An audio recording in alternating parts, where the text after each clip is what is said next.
Hi friends, இன்னைக்கு நம்ம தேங்காய் சாதம் எப்படி ரொம்ப சுவையா செய்யறதுங்கறத பார்க்கலாம். ஸ்டவ் ஆன் பண்ணிட்டு பாத்திரத்தை வெச்சுக்கோங்க. எண்ணெய் ஊத்திக்கலாம்.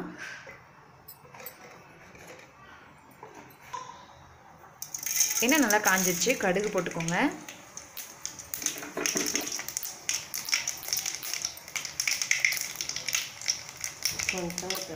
கடுகு நல்லா வெடிச்சு வந்ததுமே கொஞ்சமா பெருங்காயத்தூள் சேர்த்துக்கலாம். ஒரு 1/4 ஸ்பூன். அப்புறம் கடலைப்பருப்பு போட்டுக்கோங்க.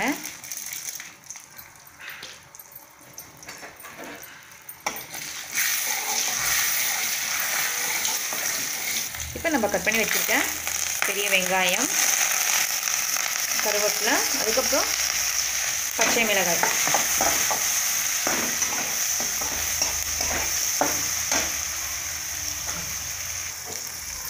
ஃப்ரெண்ட்ஸ், வெங்காயம் வந்து நல்லா வணங்கணும். நல்லா கலந்து வச்சுக்கோங்க.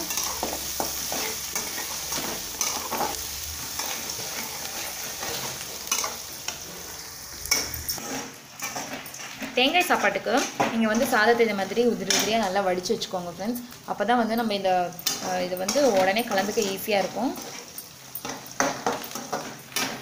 வெங்காயம் நல்லா வணங்கிடுச்சு. இப்போ நம்ம துருவி வச்சுருக்க தேங்காய் போட்டுக்கலாம்.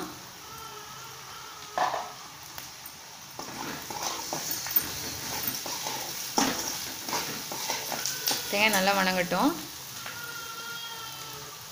கொத்தமல்லி தூவி விட்டுக்கோங்க. இப்போ நல்லா வணக்கி விடுங்க.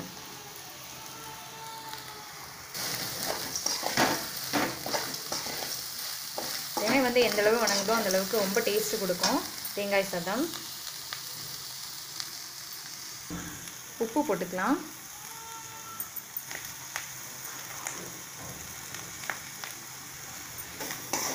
இந்த மாதிரி நல்லா வணக்கி விட்டுக்கோங்க. தேங்காய் வந்து ரொம்ப நல்லது. காலையில் நேரத்தில் நீங்கள் ஸ்கூலுக்கு வந்து லஞ்ச் பாக்ஸில் கூட குழந்தைங்களுக்கு இந்த மாதிரி செஞ்சு கொடுக்கலாம். நீங்கள் தேங்காய் வந்து நம்ம தோலுக்கு எல்லாம் ரொம்ப நல்லது. வயிறு புண்ணு இருக்கவங்கலாம் தேங்காய் அதிகமாக சேர்த்திக்கலாம். இதயத்துக்குலாம் ரொம்ப நல்லது தேங்காய். அடிக்கடி இந்த மாதிரி தேங்காய் சாதமோ இல்லை தேங்காய் சட்னி இந்த மாதிரி ஏதோ தேங்காய் அதிகமாக சேர்த்திக்கோங்க. நம்ம சாப்பாடை உதிரி உதிரியாக வடித்து வச்சுருக்கோம். அதை நம்ம இப்போ சேர்த்திக்கலாம்.